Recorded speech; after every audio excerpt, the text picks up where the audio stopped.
Hâte les mains. Alors, en venant aujourd'hui à cet événement, avez-vous fermé vos fenêtres? Réfléchissez. Vous êtes sûr? Vous avez bloqué toutes les fenêtres? Sûr? Faites attention. En rentrant ce soir, imaginez, vous allez trouver la porte grande ouverte, les tiroirs ouverts, quelqu'un est chez vous, il est en train de fouiller dans les tiroirs, il est en train de voir les photos, il est en train de déchirer quelques photos, il est en train de copier quelques documents, il était en train de toucher à vos objets personnels. Que ressentez-vous? Vous avez peur. Vous allez me dire, mais non, j'ai fermé les fenêtres.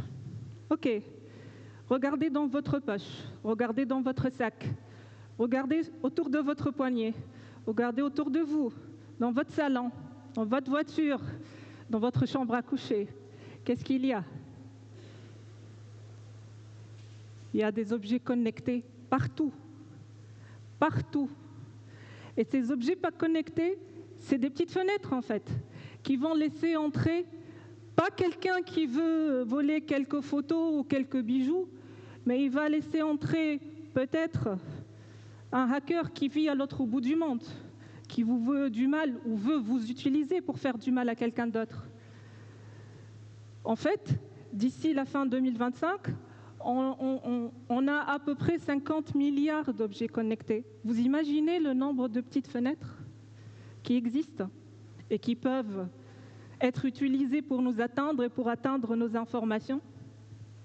Je vais vous donner quelques petits exemples récents. J'ai essayé de trouver des exemples récents. Vous avez sûrement entendu tous l'attaque contre Uber. En fait, l'attaquant n'avait que 18 ans. C'est un adolescent. Il voulait tester, il voulait peut-être jouer, mais non, il a réussi à faire une attaque en utilisant l'ingénierie sociale. En fait, il a persuadé des gens qui travaillent à Uber, il les a persuadés de lui donner des accès, un mot de passe. Tout simplement, il a utilisé cette, on va dire, naïveté, bonne foi humaine, en insistant et en récupérant un accès. Et cet accès lui a permis d'accéder aux informations de millions de personnes. Les clients, les chauffeurs de taxi, les numéros de plaque, toutes les informations concernant Uber. Aussi récemment, pendant la pandémie du Covid, en fait, c'est en Allemagne, une patiente était en détresse, on devait la transporter plutôt à l'hôpital. Malheureusement pour elle, l'hôpital était à ce moment-là victime d'un ransomware. Alors le ransomware, c'est une attaque qui va venir bloquer toutes vos données. Elle va les crypter, les bloquer, vous empêcher d'accéder et elle va vous demander une rançon pour débloquer vos données. Malheureusement pour elle, elle ne pouvait plus accéder à l'hôpital parce que l'hôpital était complètement bloqué, le système d'information de l'hôpital était complètement bloqué, donc elle ne pouvait pas accéder à l'hôpital. On a dû la transférer à un autre hôpital, 36 km plus loin. Malheureusement, elle est décédée en route. Et c'est le premier décès qu'on relie directement à une attaque de cybersécurité. La naïveté humaine, pour ne pas dire autre chose. Alors là, c'est un administrateur qui veut faire bien les choses. Il veut changer les mots de passe des employés. Il a eu la bonne idée de mettre en place un formulaire où les employés vont tout simplement mettre le mot de passe actuel et le prochain mot de passe pour qu'ils le configurent. Imaginez ce qui va se passer après. Vous en voulez encore, je suis sûre. Dernièrement, c'était en novembre 2024. En novembre 2024, Free, c'est un opérateur français, il a été victime d'une attaque, d'une cyberattaque aussi, où des millions de données personnelles de clients ont été volées dans des IBAN. Et bien sûr, pas forcément, mais ils ont essayé de minimiser l'impact de cette attaque. Donc les attaquants, qu'est-ce qu'ils ont fait? Ils ont tout simplement publié les IBAN, ils ont commencé à les vendre publiquement pour montrer qu'ils ne rigolaient pas. Donc, tout ça pour vous dire que finalement, ces petites fenêtres, elles sont partout. Et les attaquants, ils sont partout. Et ça peut toucher à tous les domaines, qu'on se croit protégé ou pas. Je vous donne 3 chiffres. 39 secondes. Est-ce que vous pouvez me dire, à votre avis, ça correspond à quoi, 39 secondes? Exactement. Alors, il y a une cyberattaque toutes les 39 secondes. Imaginez, depuis que vous êtes ici, combien d'attaques le monde a subi. Et ce nombre va forcément diminuer. On parle de 11 secondes dans je ne dirais pas quelques années, parce qu'on ne compte plus en années, on compte en mois, en jours, carrément. 10,5 trillions de dollars. Alors, je ne pourrais pas vous dire combien de zéros il y en a, mais je suppose qu'il y a beaucoup, beaucoup de zéros. Donc, 10,5 trillions de dollars, c'est les pertes prévues en 2025 dues à des cyberattaques. C'est soit des pertes directes dues à un arrêt de service, soit des pertes reliées à une perte de réputation, etc. Donc, c'est des pertes financières. Le pire dans tout ça, c'est le 95%. À votre avis, c'est quoi le 95%? Une récente statistique nous montre que 95% des attaques, des cyberattaques, sont dues à des erreurs humaines. C'est des erreurs humaines, des fautes humaines. Bien sûr, il y a les attaquants, mais ils vont exploiter ces erreurs humaines. Vous allez me dire, Rima, voilà, on a peur, c'est bon, on commence à paniquer, donne-nous une solution. Vous voulez une solution? Je vais vous en donner 2, pas une seule. Alors la première, je sais que vous allez adorer.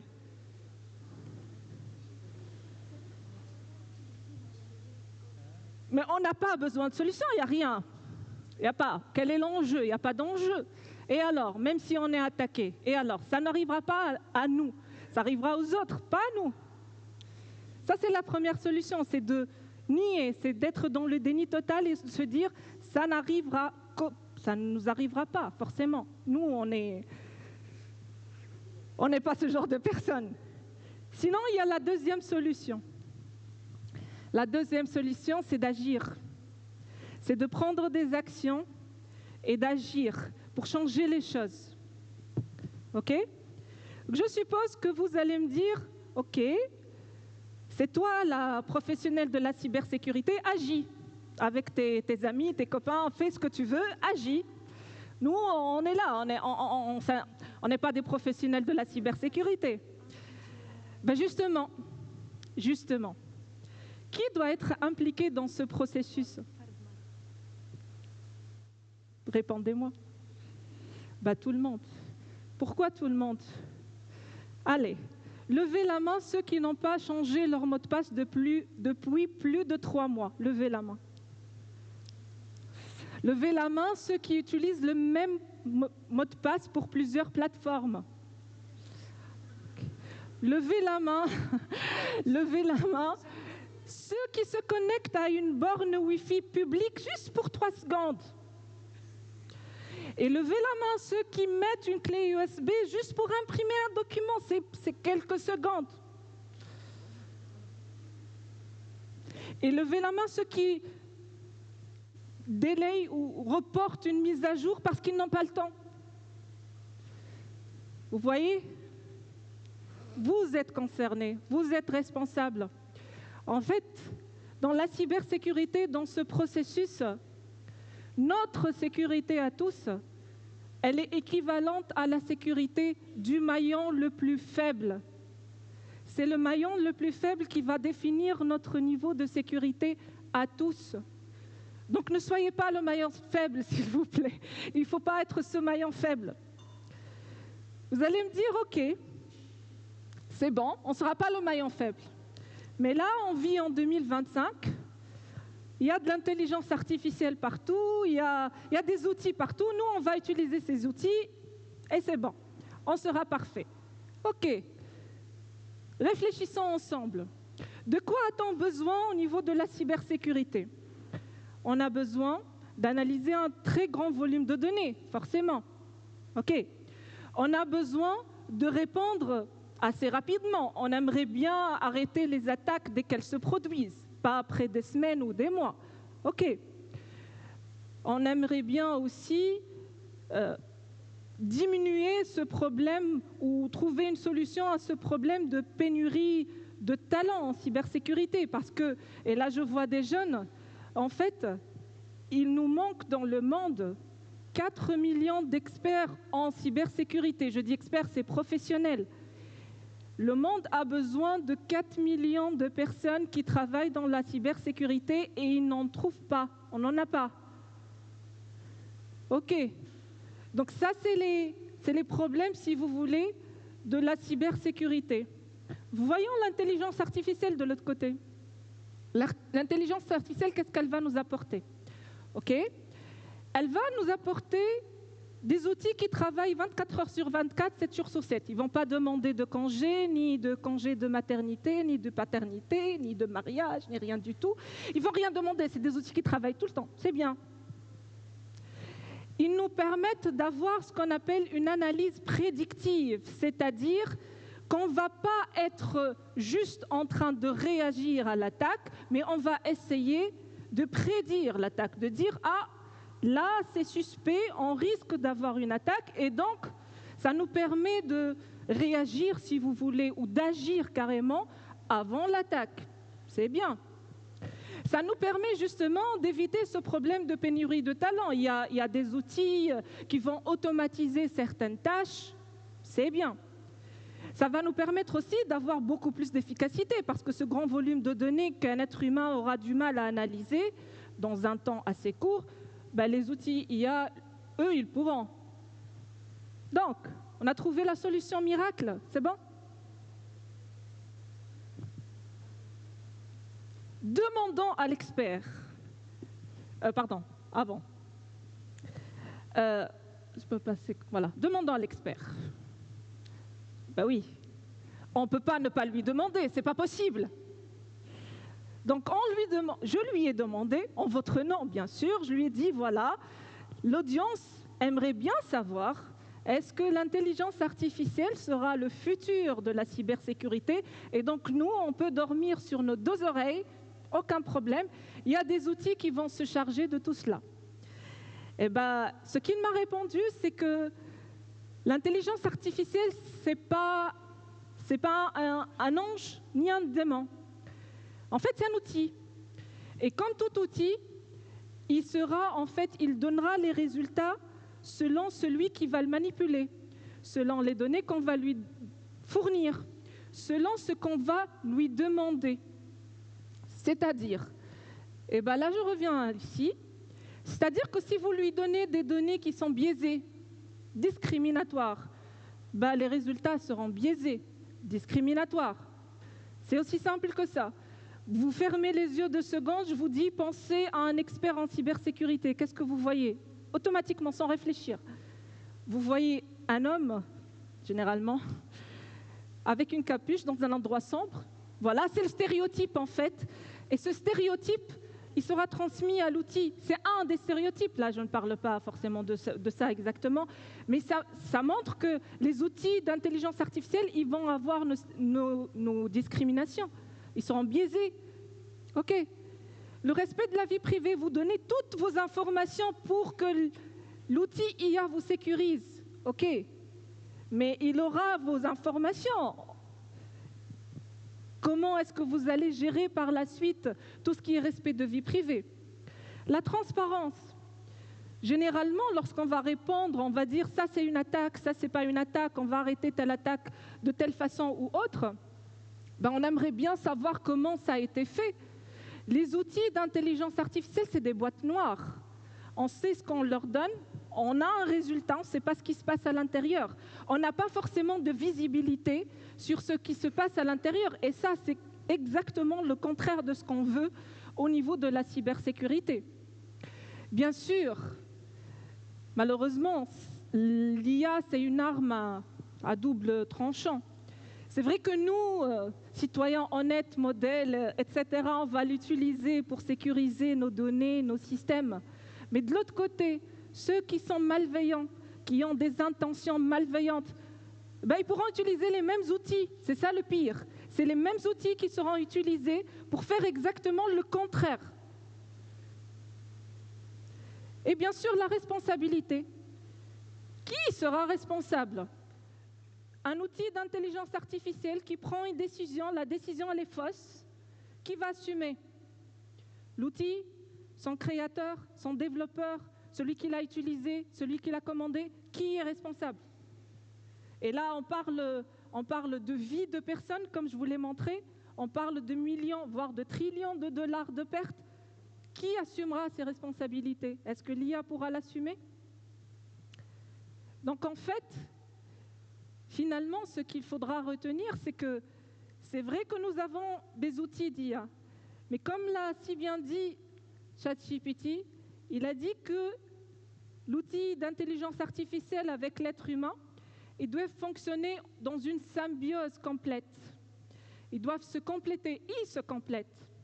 C'est-à-dire que lorsque, par exemple, au niveau de la détection des attaques, si on va prendre étape par étape, pour la détection des attaques, l'outil d'intelligence artificielle, lui, il pourra analyser ce très grand volume de données. Il pourra prédire des attaques. Mais l'être humain devra être là pour valider ces attaques, pour valider, pour ajouter les informations contextuelles que l'outil d'IA n'a pas. Durant l'attaque aussi, c'est vrai qu'on pourra automatiser les réponses. L'outil d'intelligence artificielle pourra stopper l'attaque. Il pourra vraiment répondre rapidement. Mais l'être humain aussi devra être là. Pourquoi? Parce que l'outil d'IA ne pourra pas négocier en cas de ransomware. Qui va négocier? C'est l'être humain. Qui va prendre des décisions, des fois critiques, stratégiques? C'est l'être humain. Et après l'attaque, c'est vrai que l'outil d'intelligence artificielle pourra nous générer des rapports, détailler ce qui s'est passé, nous donner la trace de ce qui s'est passé. Mais l'être humain devra être là pour changer les politiques de sécurité, pour les mettre à jour, pour sensibiliser les personnes par la suite. Donc réellement, ça doit être une symbiose parfaite entre l'outil et l'être humain. Donc, finalement, pourquoi j'ai ce miroir? Parce que finalement, vous devez compter sur ce que vous voyez au niveau de ce miroir. Et qu'est-ce que vous voyez au niveau de ce miroir? Vous voyez votre propre reflet. C'est à vous de gérer votre cybersécurité. Vous êtes le premier maillon, en fait. La cybersécurité, c'est l'affaire de tout le monde, de tous. Tous, vous êtes concernés. Il ne faut pas laisser un outil prendre le devant. On est tous concernés. Vous êtes les premiers concernés. En étant tout d'abord sensibilisés, en étant aware, en étant impliqués, en impliquant les autres, en sensibilisant les autres, vous allez tout simplement rejoindre cette révolution et nous sauver tous. Et merci.